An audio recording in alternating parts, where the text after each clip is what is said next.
The Fall of the House of Usher by Edgar Allan Poe. Son cœur est un luth suspendu. Sitôt qu'on le touche, il résonne. De Beranger. During the whole of a dull, dark and soundless day in the autumn of the year, when the clouds hung oppressively low in the heavens, I had been passing alone on horseback through a singularly dreary tract of country, and at length found myself, as the shades of the evening drew on, within view of the melancholy house of Usher. I know not how it was, but with the first glimpse of the building, a sense of insufferable gloom pervaded my spirit. I say insufferable, for the feeling was unrelieved by any of that half-pleasurable, because poetic, sentiment with which the mind usually receives even the sternest natural images of the desolate or terrible. I looked upon the scene before me, upon the mere house and the simple landscape features of the domain, upon the bleak walls, upon the vacant eye-like windows, upon a few rank sedges, and upon a few white trunks of decayed trees, with an utter depression of soul which I can compare to no earthly sensation more properly than to the after-dream of the reveller upon opium, the bitter lapse into everyday life, the hideous dropping off of the veil. There was an iciness, a sinking, a sickening of the heart, an unredeemed dreariness of thought which no goading of the imagination could torture into aught of the sublime. What was it, I paused to think, what was it that so unnerved me in the contemplation of the house of Usher? It was a mystery all insoluble, nor could I grapple with the shadowy fancies that crowded upon me as I pondered. I was forced to fall back upon the unsatisfactory conclusion that while beyond doubt there are combinations of very simple natural objects which have the power of thus affecting us, still the analysis of this power lies among considerations beyond our depth. It was possible, I reflected, that a mere different arrangement of the particulars of the scene, of the details of the picture, would be sufficient to modify or perhaps to annihilate its capacity for sorrowful impression. And acting upon this idea, I reined my horse to the precipitous brink of a black and lurid tarn that lay in unruffled lustre by the dwelling, and gazed down, but with a shudder even more thrilling than before, upon the remodelled and inverted images of the grey sedge and the ghastly tree stems, and the vacant and eye-like windows. Nevertheless, in this mansion of gloom I now proposed to myself a sojourn of some weeks. Its proprietor, Roderick Usher, had been one of my boon companions in boyhood, but many years had elapsed since our last meeting. A letter, however, had lately reached me in a distant part of the country, a letter from him, which in its wildly importunate nature had admitted of no other than a personal reply.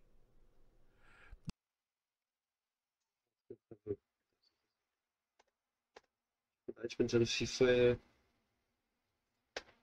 znać.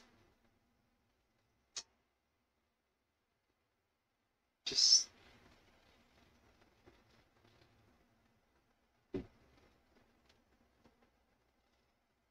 thank you. Unruffled lustre by the dwelling, and gazed down, but with a shudder even more thrilling than before, upon the remodelled and inverted images of the grey sedge and the ghastly tree stems, and the vacant and eye-like windows. Nevertheless, in this mansion of gloom I now proposed to myself a sojourn of some weeks. Its proprietor, Roderick Usher, had been one of my boon companions in boyhood, but many years had elapsed since our last meeting. A letter, however, had lately reached me in a distant part of the country, a letter from him, which in its wildly importunate nature had admitted of no other than a personal reply. The MS gave evidence of nervous agitation. The writer spoke of acute bodily illness, of a mental disorder which oppressed him, and of an earnest desire to see me as his best, and indeed his only, personal friend, with a view of attempting, by the cheerfulness of my society, some alleviation of his malady. It was the manner in which all this, and much more, was said. It was the apparent heart that went with his request, which allowed me no room for hesitation, and I accordingly obeyed forthwith what I still considered a very singular summons. Although as boys we had been even intimate associates, yet I really knew little of my friend. His reserve had been always excessive and habitual. I was aware, however, that his very ancient family had been noted, time out of mind, for a peculiar sensibility of temperament, displaying itself through long ages in many works of exalted art, and manifested of late in repeated deeds of munificent yet unobtrusive charity, as well as in a passionate devotion to the intricacies, perhaps even more than to the orthodox and easily recognizable beauties, of musical science. I had learned too the very remarkable fact that the stem of the usher race, all time-honoured as it was, had put forth at no period any enduring branch. In other words, that the entire family lay in the direct line of descent, and had always, with very trifling and very temporary variation, so lain. It was this deficiency I considered while running over in thought the perfect keeping of the character of the premises with the accredited character of the people, and while speculating upon the possible influence which the one in the long lapse of centuries might have exercised upon the other. It was this deficiency, perhaps, of collateral issue, and the consequent undeviating transmission from sire to son of the patrimony with the name which had, at length, so identified the two as to merge the original title of the estate in the quaint and equivocal appellation of the House of Usher, an appellation which seemed to include, in the minds of the peasantry who used it, both the family and the family mansion. I have said that the sole effect of my somewhat childish experiment, that of looking down within the tarn, had been to deepen the first singular impression. There can be no doubt that the consciousness of the rapid increase of my superstition, for why should I not so term it, served mainly to accelerate the increase itself. Such I have long known is the paradoxical law of all sentiments having terror as a basis. And it might have been for this reason only that, when I again uplifted my eyes to the house itself, from its image in the pool, there grew in my mind a strange fancy, a fancy so ridiculous indeed that I but mention it to show the vivid force of the sensations which oppressed me. I had so worked upon my imagination as really to believe that about the whole mansion and domain there hung an atmosphere peculiar to themselves and their immediate vicinity, an atmosphere which had no affinity with the air of heaven, but which had reeked up from the decayed trees and the grey wall and the silent tarn, a pestilent and mystic vapour, dull, sluggish, faintly discernible, and leaden-hued. Shaking off from my spirit what must have been a dream, I scanned more narrowly the real aspect of the building. Its principal feature seemed to be that of an excessive antiquity. The discoloration of ages had been great. Minute fungi overspread the whole exterior, hanging in a fine tangled webwork from the eaves. Yet all this was apart from any extraordinary dilapidation. No portion of the masonry had fallen, and there appeared to be a wild inconsistency between its still perfect adaptation of parts and the crumbling condition of the individual stones. In this there was much that reminded me of the specious totality of old woodwork, which has rotted for long years in some neglected vault, with no disturbance from the breath of the external air. Beyond this indication of extensive decay, however, the fabric gave little token of instability. Perhaps the eye of a scrutinizing observer might have discovered a barely perceptible fissure, which, extending from the roof of the building in front, made its way down the wall in a zigzag direction until it became lost in the sullen waters of the tarn. Noticing these things, I rode over a short causeway to the house. A servant in waiting took my horse, and I entered the Gothic archway of the hall. A valet of stealthy step thence conducted me in silence through many dark and intricate passages in my progress to the studio of his master. Much that I encountered on the way contributed, I know not how, to heighten the vague sentiments of which I have already spoken. While the objects around me, while the carvings of the ceilings, the sombre tapestries of the walls, the ebon blackness of the floors, and the phantasmagoric armorial trophies which rattled as I strode, were but matters to which, or to such as which, I had been accustomed from my infancy. While I hesitated not to acknowledge how familiar was all this, I still wondered to find how unfamiliar were the fancies which ordinary images were stirring up. On one of the staircases I met the physician of the family. His countenance, I thought, wore a mingled expression of low cunning and perplexity. He accosted me with trepidation, and passed on. The valet now threw open a door, and ushered me into the presence of his master. The room in which I found myself was very large and lofty. The windows were long, narrow, and pointed, and at so vast a distance from the black oaken floor as to be altogether inaccessible from within. Feeble gleams of encrimsoned light made their way through the trellised panes, and served to render sufficiently distinct the more prominent objects around. The eye, however, struggled in vain to reach the remoter angles of the chamber or the recesses of the vaulted and fretted ceiling. Dark draperies hung upon the walls. The general furniture was profuse, comfortless, antique, and tattered. Many books and musical instruments lay scattered about, but failed to give any vitality to the scene. I felt that I breathed an atmosphere of sorrow. An air of stern, deep, and irredeemable gloom hung over and pervaded all. Upon my entrance, Usher rose from a sofa on which he had been lying at full length, and greeted me with a vivacious warmth which had much in it, I at first thought, of an overdone cordiality, of the constrained effort of the ennui man of the world. A glance, however, at his countenance convinced me of his perfect sincerity. We sat down, and for some moments while he spoke not, I gazed upon him with a feeling half of pity, half of awe. Surely man had never before so terribly altered in so brief a period as had Roderick Usher. It was with difficulty that I could bring myself to admit the identity of the one being before me with the companion of my early boyhood. Yet the character of his face had been at all times remarkable. A cadaverousness of complexion, an eye large, liquid, and luminous beyond comparison, lips somewhat thin and very pallid, but of a surpassingly beautiful curve, a nose of a delicate Hebrew model, but with a breadth of nostril unusual in similar formations, finely moulded chin, speaking in its want of prominence of a want of moral energy, hair of a more than web-like softness and tenuity. These features, with an inordinate expansion above the regions of the temple, made up altogether a countenance not easily to be forgotten. And now, in the mere exaggeration of the prevailing character of these features, and of the expression they were wont to convey, lay so much of change that I doubted to whom I spoke. The now ghastly pallor of the skin, and the now miraculous lustre of the eye, above all things, startled and even awed me. The silken hair, too, had been suffered to grow all unheeded, and as in its wild gossamer texture it floated rather than fell about the face, I could not even with effort connect its arabesque expression with any idea of simple humanity.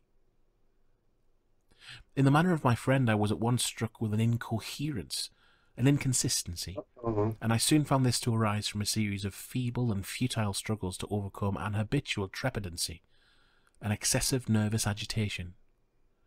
For something of this nature I had indeed been prepared, no less by his letter than by reminiscences of certain boyish traits, and by conclusions deduced from his peculiar physical conformation and temperament. His action was alternately vivacious and sullen. His voice varied rapidly from a tremulous indecision, when the animal spirits seemed utterly in abeyance, to that species of energetic concision, that abrupt, weighty, unhurried, and hollow-sounding enunciation, that leaden, self-balanced, and perfectly modulated guttural utterance, which may be observed in the lost drunkard, or the irreclaimable eater of opium during the periods of his most intense excitement. It was thus that he spoke of the object of my visit, of his earnest desire to see me, and of the solace he expected me to afford him.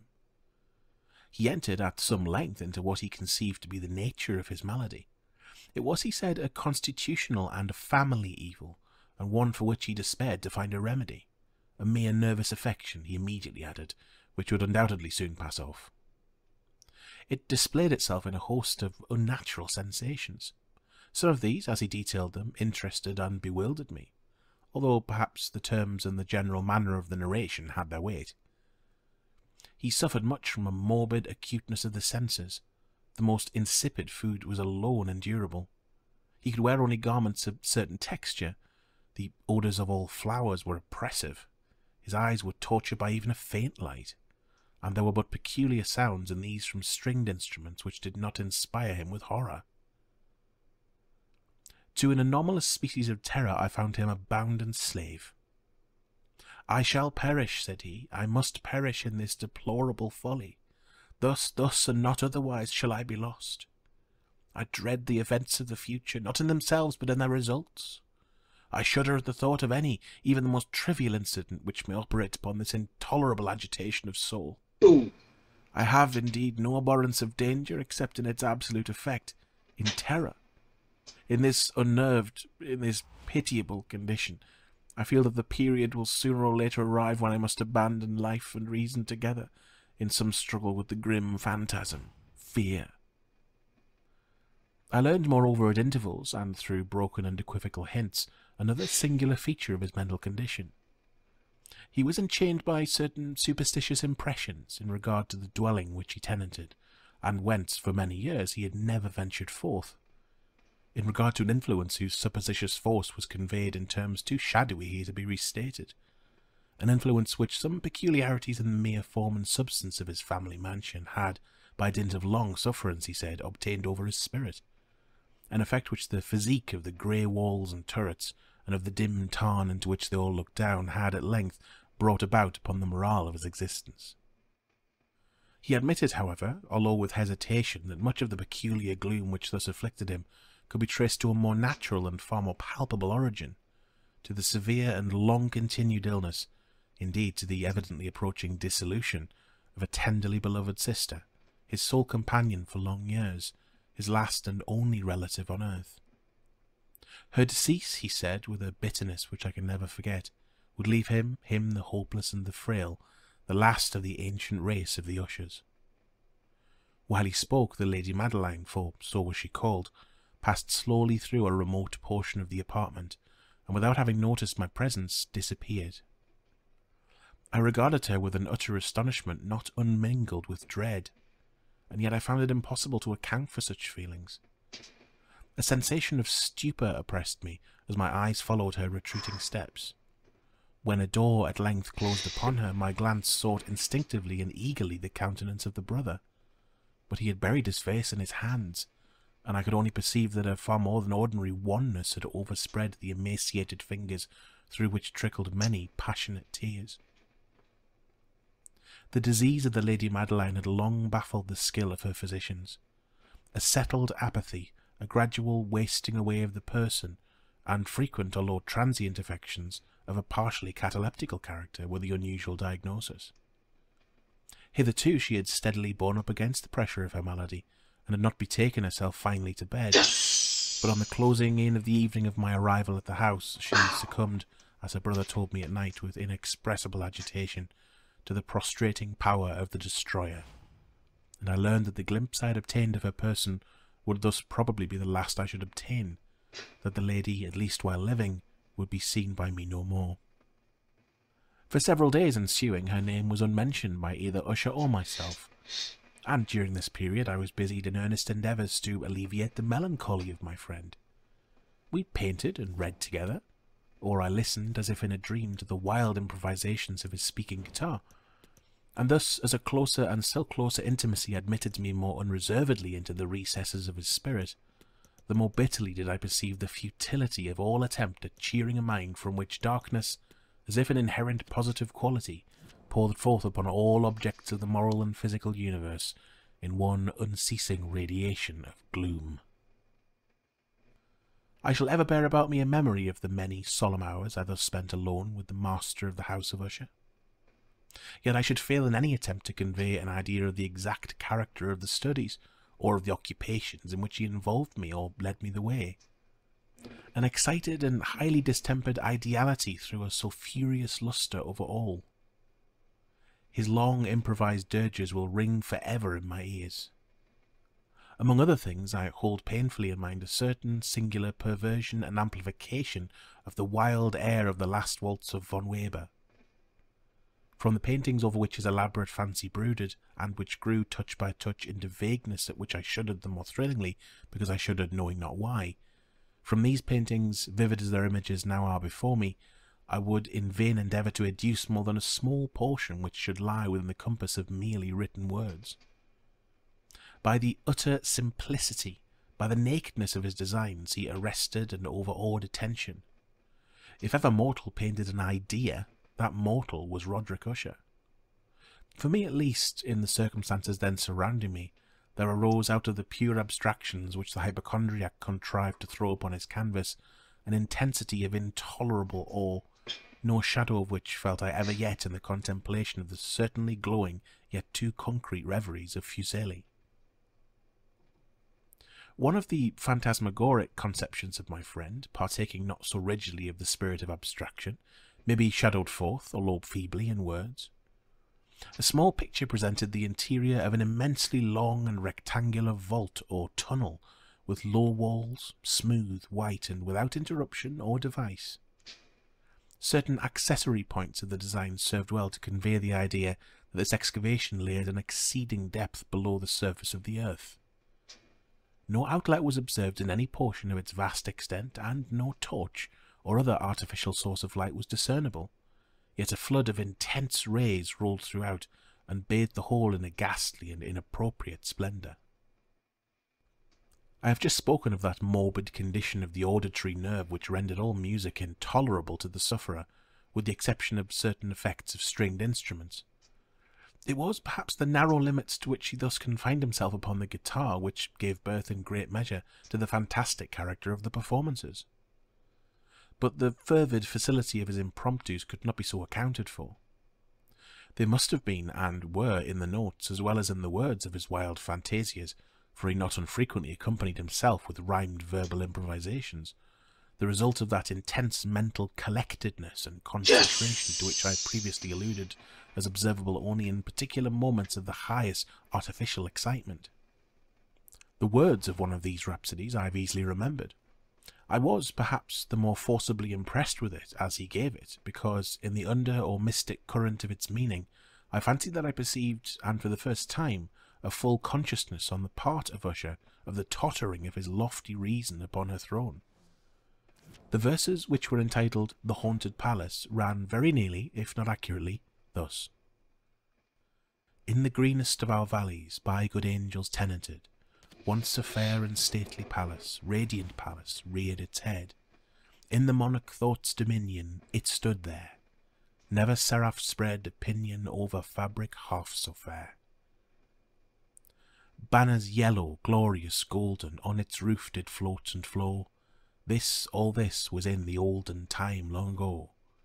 And every gentle air that dallied in that sweet day, along the ramparts, plumed and pallid, a winged odour went away. Wanderers in that happy valley, through two luminous windows saw spirits moving musically to a lute's well-tuned law, round about a throne where sitting Porphyrogene, in state his glory well befitting, the ruler of the realm was seen. And all with pearl and ruby glowing was the fair palace door, through which came flowing, flowing, flowing, and sparkling evermore, a troop of echoes whose sweet duty was but to sing, in voices of surpassing beauty, the wit and wisdom of their king. But evil things in robes of sorrow assailed the monarch's high estate. Ah, let us mourn, for never morrow shall dawn upon him desolate. And round about his home the glory that blushed and bloomed is but a dim remembered story of the old time entombed. And travellers now within that valley through the red-litten windows see vast forms that move fantastically to a discordant melody, while like a rapid ghastly river through the pale door a hideous throng rush out forever, and laugh but smile no more. I well remember that suggestions arising from this ballad led us into a train of thought wherein there became manifest an opinion of Usher's which I mention not so much on account of its novelty, for other men, Watson, Dr. Percival, Spallanzani, and especially the Bishop of Llandaff, have thought thus, as an account of the pertinacity with which he maintained it. This opinion in its general form was that of the sentience of all vegetable things. But in his disordered fancy the idea had assumed a more daring character, and trespassed under certain conditions upon the kingdom of inorganization. I lack words to express the full extent or the earnest abandon of his persuasion. The belief, however, was connected, as I have previously hinted, with the grey stones of the home of his forefathers. The conditions of the sentience had been here, he imagined, fulfilled in the method of collocation of these stones, in the order of their arrangement, as well as in that of the many fungi which overspread them, and of the decayed trees which stood around. Above all, in the long undisturbed endurance of this arrangement, and in its reduplication in the still waters of the tarn. Its evidence, the evidence of the sentience, was to be seen, he said, and I here started as he spoke, in the gradual yet certain condensation of an atmosphere of their own about the waters and the walls. The result was discoverable, he added, in that silent yet importunate and terrible influence which for centuries had moulded the destinies of his family, and which made him what I now saw him, what he was. Such opinions need no comment, and I will make none. Our books, the books which for years had formed no small portion of the mental existence of the invalid, were, as might be supposed, in strict keeping with this character of phantasm. We pored together over such works as the Ververs et Chartreuse of Gresset, the Belphegor of Machiavelli, the Heaven and Hell of Swedenborg, the Subterranean Voyage of Nicholas Klim by Holberg, the Chiromancy of Robert Flood, of Jean d'Indagine and of de la Chambre, the Journey into the Blue Distance of Tieck, and the City of the Sun by Campanella. One favourite volume was a small octavo edition of the Directorium Inquisitorum by the Dominican Emeric de Giron, and there were passages in Pomponius Mela about the old African satyrs and Egyptians, over which Usher would sit dreaming for hours. What? The Dominican Emeric de Giron, and there were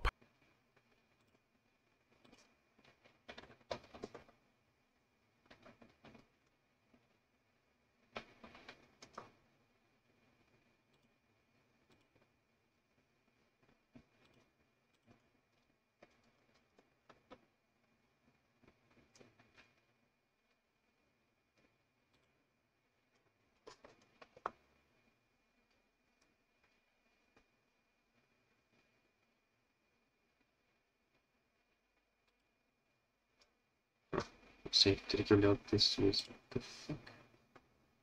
passages in Pomponius Mela about the old African satyrs and Egyptians, over which Usher would sit dreaming for hours.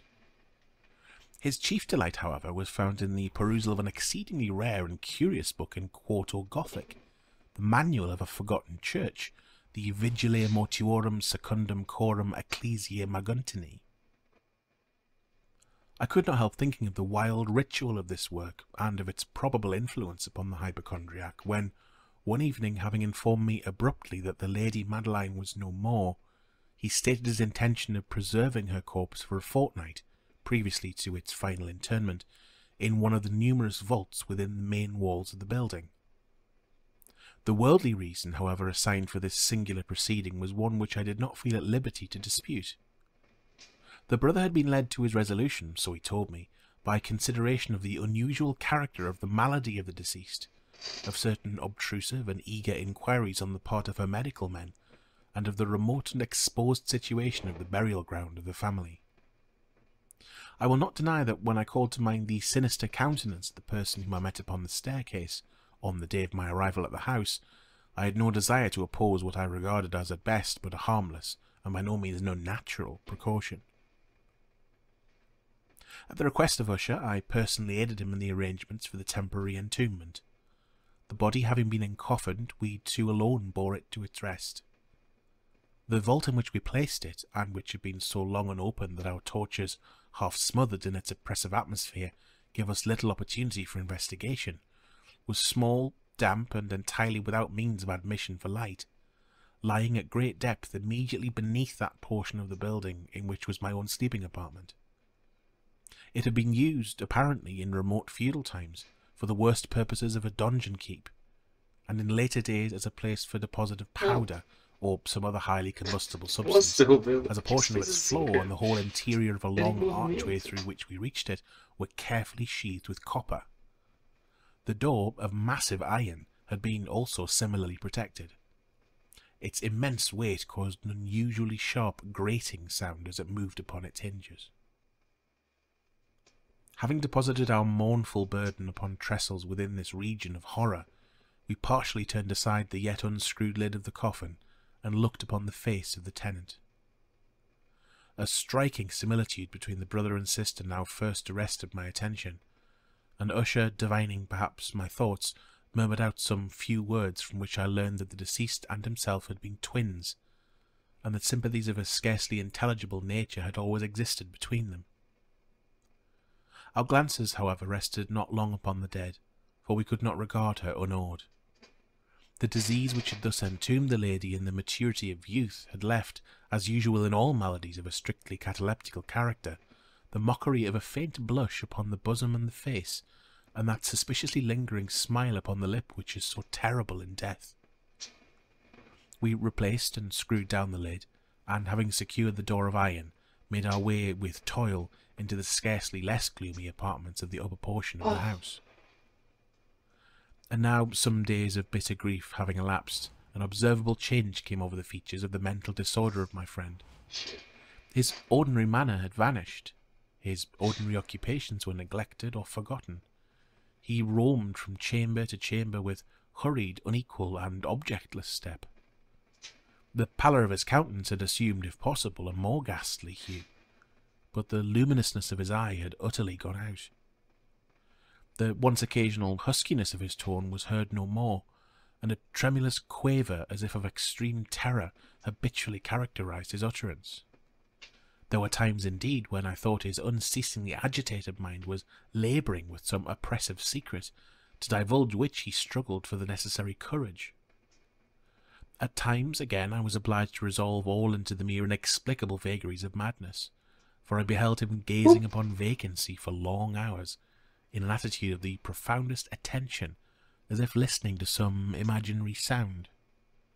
It was no wonder that his condition terrified, that it infected me. I felt creeping upon me by slow yet certain degrees the wild influences of his own fantastic yet impressive superstitions. It was especially upon retiring to bed.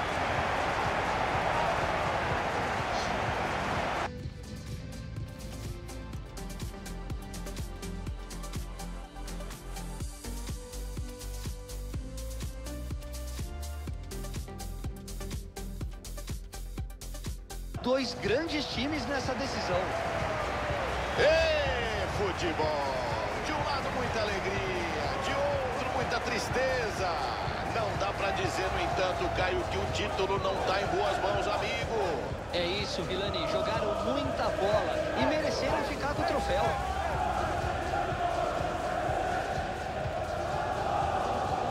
E agora vamos pro...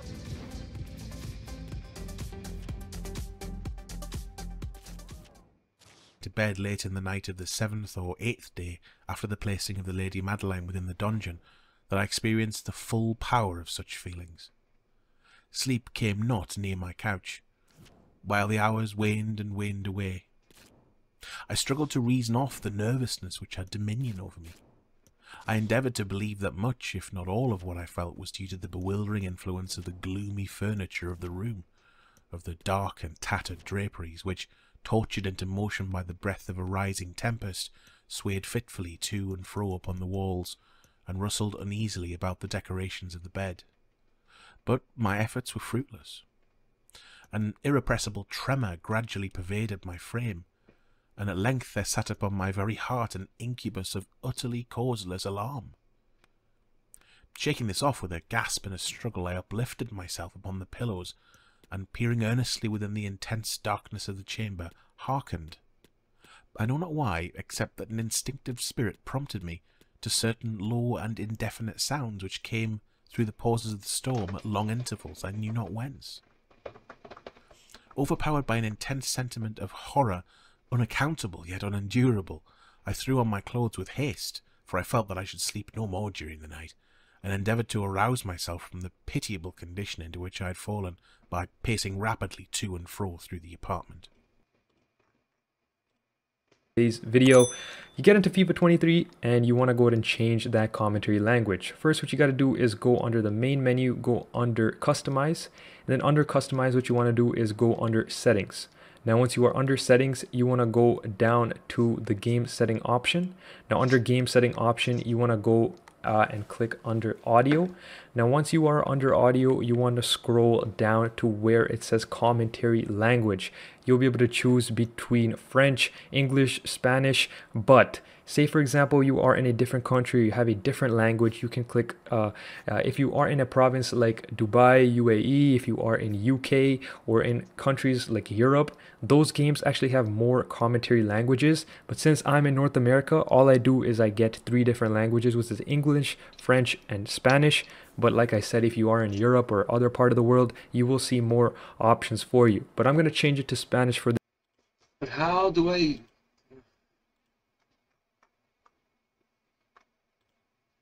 So what you're going to want to do here in the main menu is you're going to go under the customize tab here. From there, you're just going to go click onto settings, basically as always, and go into game settings. Once you're in game settings now, you're going to go move over to the audio settings and just scroll down until you guys do see some things about the commentary languages. Over here, there's going to be 4 main settings related to commentary. Obviously, the commentary language itself. There's going to be sideline commentator, commentary volume, and disable critical commentary. So for the most part, you probably don't want the sideline commentator just saying random facts, random things about the game. And for me, I'm not really a big fan of the commentators in FIFA, so I kind of just turn it down, not to 0 obviously, because I still want that little bit of background noise there. However, I still keep it pretty low at the volume of 3. Here it is, commentary language, English for me, French for me, and Spanish. And those are the only 3 languages available to me. This is going to be based off where you have purchased your game. So obviously, I'm from Canada. So in Canada, the 2 main languages are going to be English. Why? Why, FIFA? Why? Why can't I use another language, you fucking ass?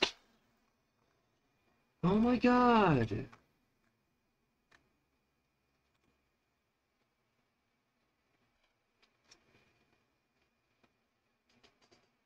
Press the Windows key, but sorry to open the run dialog.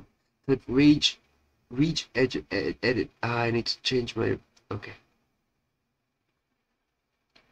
Thank you.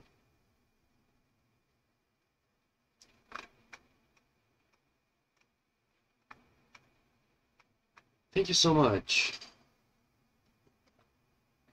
Close the game.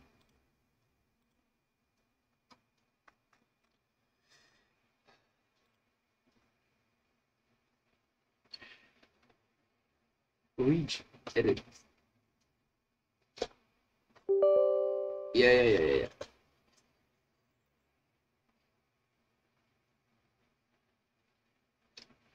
H key local machine software. H key machine software.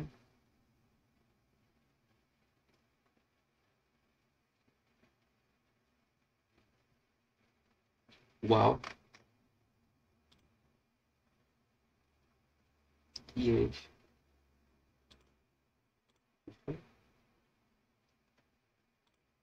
FIFA. Double click the locale, squeeb, and then change the thing.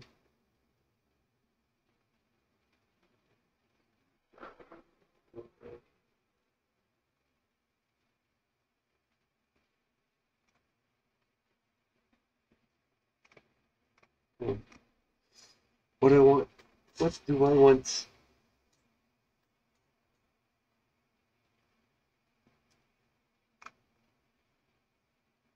Turkish, Danish, Czech, Arabic,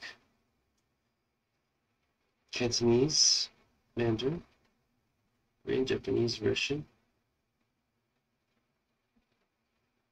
German.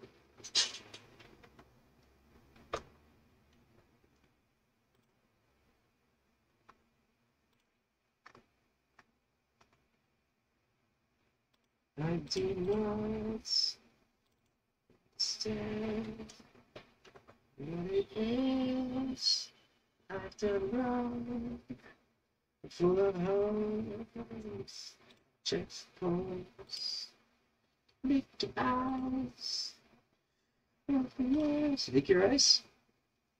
What? I have no idea what you are talking about. I'm trapped in a poop, and I can't get out.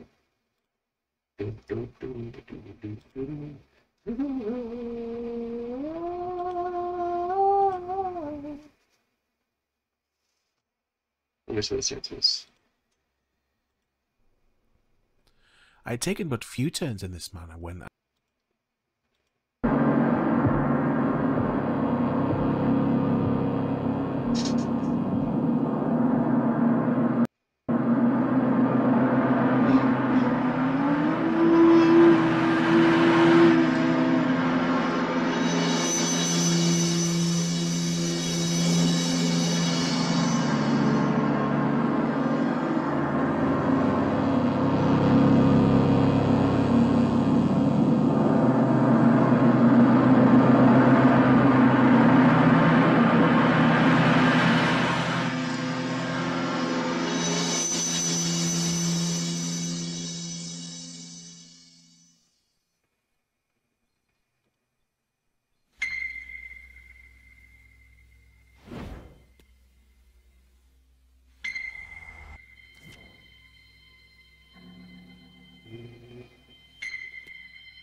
No service.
É uma bosta, né? E aí, né, cara? Por que eu vou poder mudar a linguagem se existe no mundo? Não, não, não, não. Você nasceu no Venezuela, só pode ver em espanhol. E essa porra que eu posso mudar, claro. A merda do caralho, da bosta aqui eu posso mudar. Eu vou aqui. Eu vou aqui. E não. Né? Saudades de Thiago Live, foi exatamente.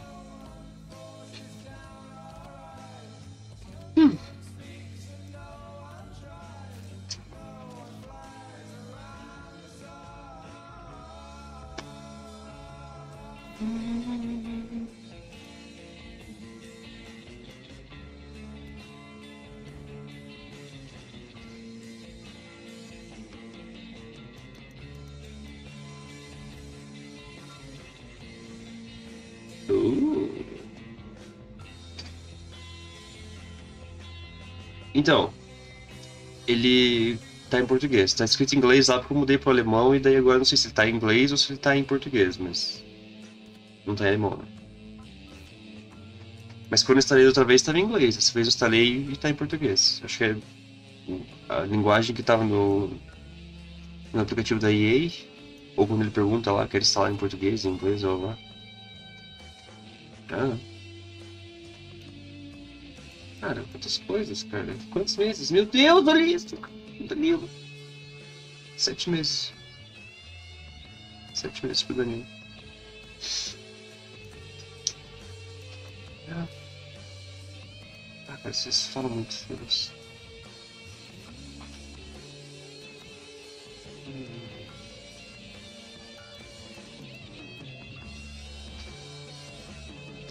Vou voltar pra minha condição anterior. A light step on an adjoining staircase arrested my attention.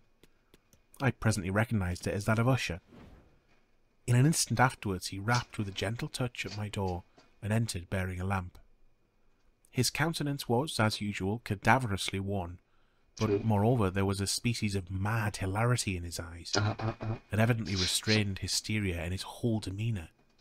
His air appalled me, but anything was preferable to the solitude which I had so long endured. I even welcomed his presence as a relief.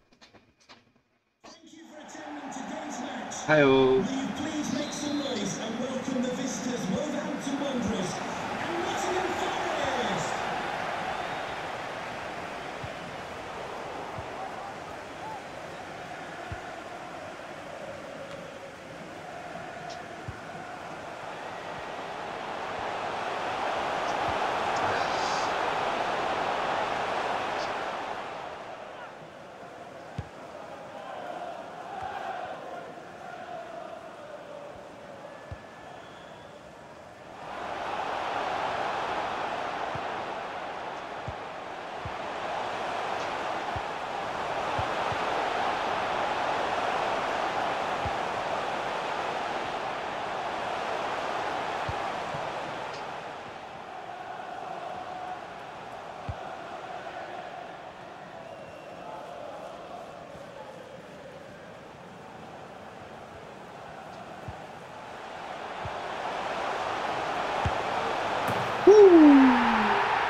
"Then you have not seen it," he said abruptly, after having stared about him for some moments in silence.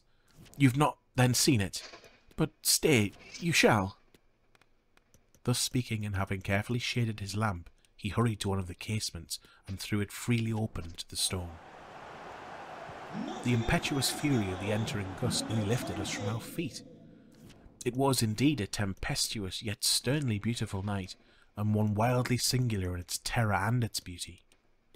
A whirlwind had apparently collected its force in our vicinity, for there were frequent and violent alterations in the direction of the wind, and the exceeding density of the clouds, which hung so low as to press upon the turrets of the house, did not prevent our perceiving the lifelike velocity with which they flew careering from all points against each other, without passing away into the distance. I say that even their exceeding density did not prevent our perceiving this, yet we had no glimpse of the moon or stars, nor was there any flashing forth of the lightning. But the undersurfaces of the huge masses of agitated vapour, as well as all terrestrial objects immediately around us, were glowing in the unnatural light of a faintly luminous and distinctly visible gaseous exhalation which hung about and enshrouded the mansion. "You must not, you shall not behold this," said I, shudderingly, to Usher, as I led him with a gentle violence from the window to a seat. "These appearances which bewilder you are merely electrical phenomena, not uncommon. Or it may be that they have their ghastly origin in the rank miasma of the tarn. Let us close this casement. The air is chilling and dangerous to your frame. Here is one of your favourite romances. I will read, and you shall listen, and so we will pass away this terrible night together." The antique volume which I had taken up was The Mad Tryst of Sir Launcelot Canning, but I had called it a favourite of Usher's more in sad jest than in earnest, for, in truth, there is little in its uncouth and unimaginative prolixity which could have had interest for the lofty and spiritual ideality of my friend. It was, however, the only book immediately at hand, and I indulged a vague hope that the excitement which now agitated the hypochondriac might find relief, for the history of mental disorder is full of similar anomalies, even in the extremeness of the folly which I should read.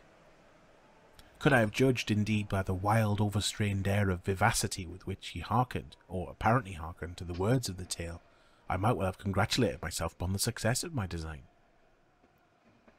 I had arrived at the well-known portion of the story where Ethelred, the hero of the tryst, having sought in vain for peaceable admission into the dwelling of the hermit, proceeds to make good an entrance by force.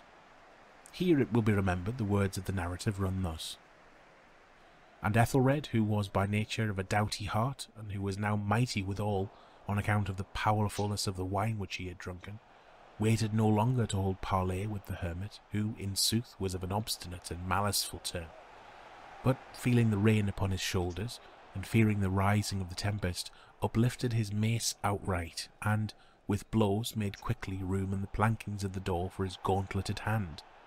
And now, pulling therewith sturdily, he so cracked and ripped and tore all asunder, that the noise of the dry and hollow-sounding wood alarmed and reverberated throughout the forest."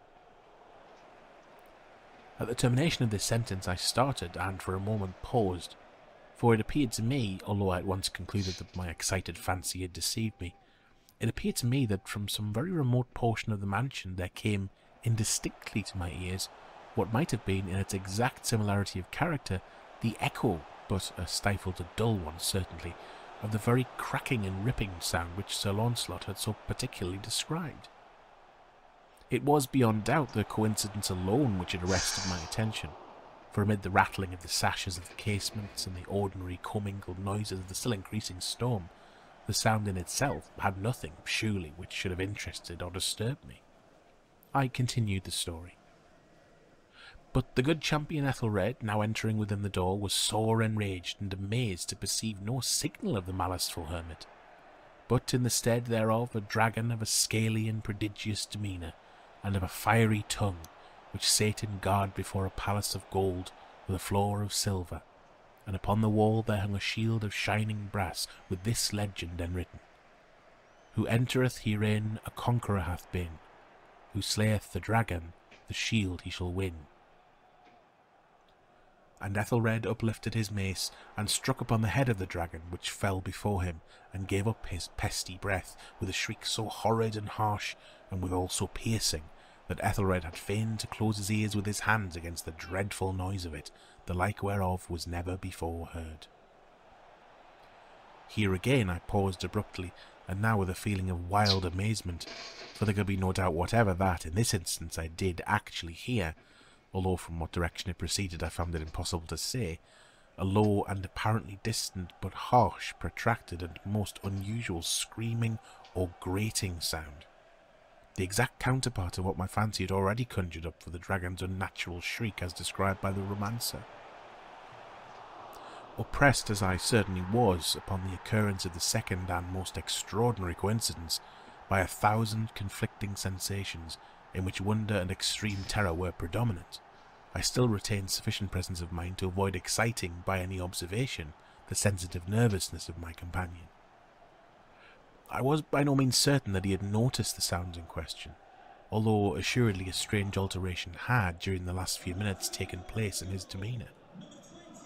From a position fronting my own, he had gradually brought round his chair so as to sit with his face to the door of the chamber, and thus I could but partially perceive his features, while I saw that his lips trembled as if he were murmuring inaudibly.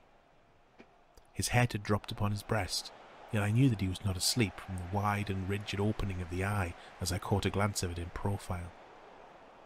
The motion of his body, too, was at variance with this idea, for he rocked from side to side with a gentle yet constant and uniform sway. Having rapidly taken notice of all this, I resumed the narrative of Sir Launcelot, which thus proceeded. And now the champion, having escaped from the terrible fury of the dragon, bethinking himself of the brazen shield, and of the breaking up of the enchantment which was upon it, removed the carcass from out of the way before him, and approached valorously over the silver pavement of the castle to where the shield was upon the wall, which in sooth tarried not for his full coming, but fell down at his feet upon the silver floor, with a mighty, great, and terrible ringing sound. No sooner had these syllables passed my lips than, as if a shield of brass had indeed at the moment fallen heavily upon a floor of silver, I became aware of a distinct, hollow, metallic, and clangorous, yet apparently muffled reverberation. Completely unnerved, I leaped to my feet, but the measured rocking movement of Usher was undisturbed. I rushed to the chair in which he sat. His eyes were bent fixedly before him, and throughout his whole countenance there reigned a stony rigidity. But as I placed my hand upon his shoulder, there came a strong shudder over his whole person. A sickly smile quivered about his lips, and I saw that he spoke in a low, hurried and gibbering murmur, as if unconscious of my presence. Bending closely over him, I at length drank in the hideous import of his words. "Not hear it? Yes, I hear it and have heard it. Long, many minutes, many hours, many days have I heard it. Yet I dared not. Oh, pity me, miserable wretch that I am, I dared not speak. We have put her living in the tomb. Said I not that my senses were acute? I now tell you that I heard her first feeble movements in the hollow coffin. I heard them many days ago, yet I dared not speak. And now tonight, Ethelred, the breaking of the hermit's door and the death cry of the dragon and the clangor of the shield, say rather the rending of her coffin and the grating of the iron hinges of her prison and her struggles within the coppered archway of the vault. Oh, whither shall I fly? Will she not be here anon? Is she not hurrying to upbraid me for my haste? Have I not heard her footsteps on the stair? Do I not distinguish that heavy and horrible beating of her heart? Madman!" Here he sprang furiously to his feet and shrieked out his syllables, as if in the effort he were giving up his soul. "Madman! I tell you that she now stands without the door!"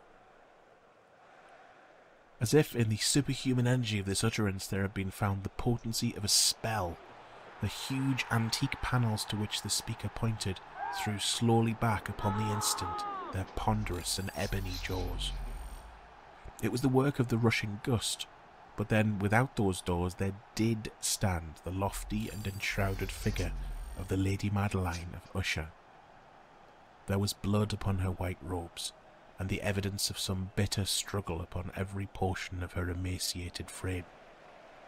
For a moment she remained trembling and reeling to and fro upon the threshold, then with a low moaning cry fell heavily inward upon the person of her brother, and in her violent and now final death agonies bore him to the floor a corpse and a victim to the terrors he had anticipated. From that chamber and from that mansion I fled aghast. The storm was still abroad in all its wrath as I found myself crossing the old causeway. Suddenly there shot along the path a wild light, and I turned to see whence a gleam so unusual could have issued, for the vast house and its shadows were alone behind me. The radiance was that of the full setting and blood-red moon, which now shone vividly through that once barely discernible fissure of which I have before spoken, as extending from the roof of the building in a zigzag direction to the base.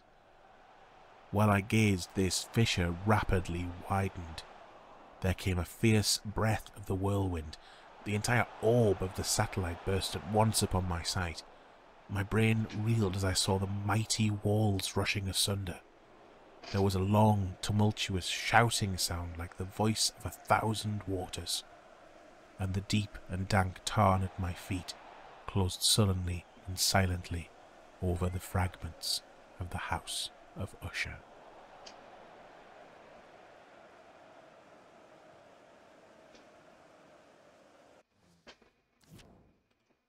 Okay. um.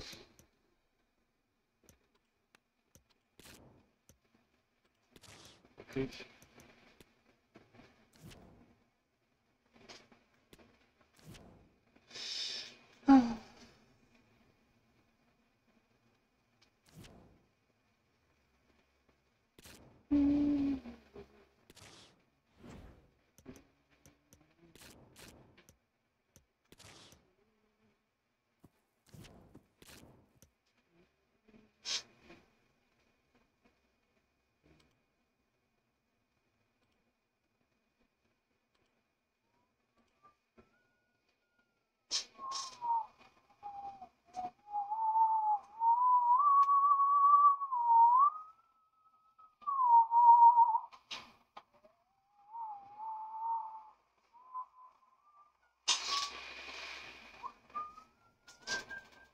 Nossa, vai demorar pra reparar o negócio.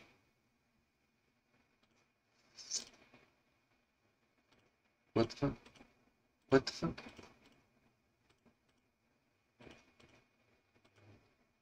Hã?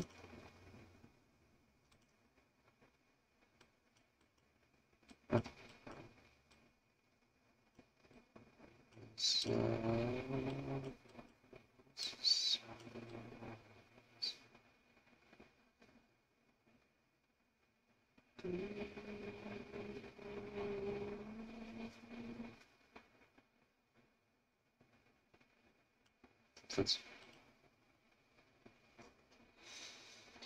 Etc. Etc.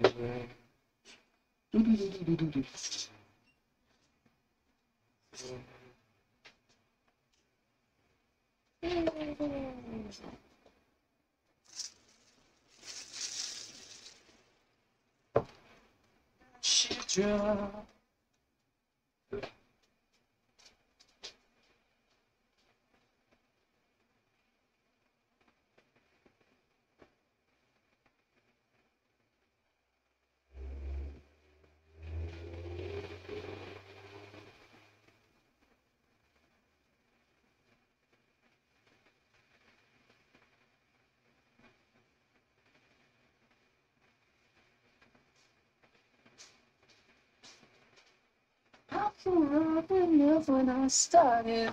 I feel running. Won't take my eyes off the ball. So really I've been going astray.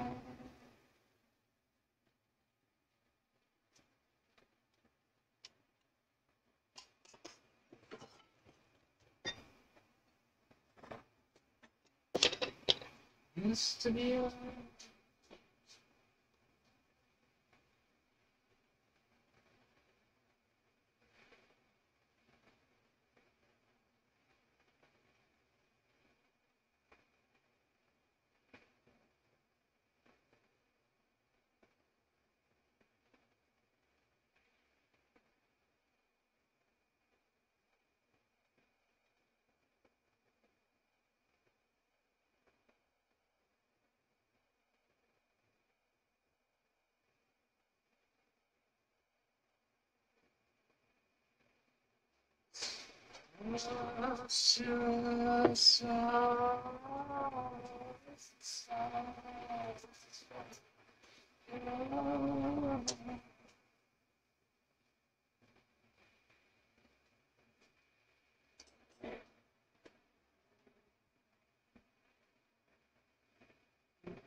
Frio, cara.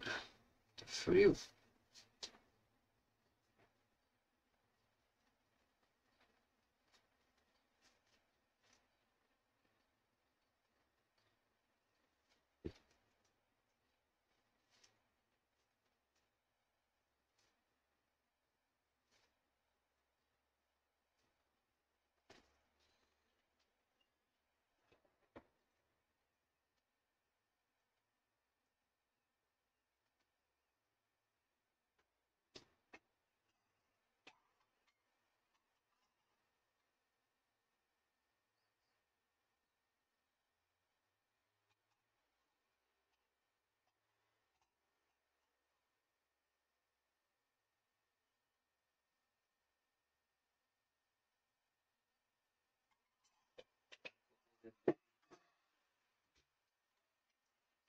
Goes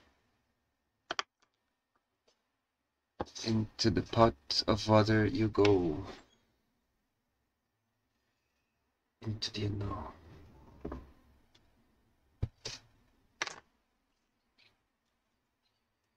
Used to be alright. What happened?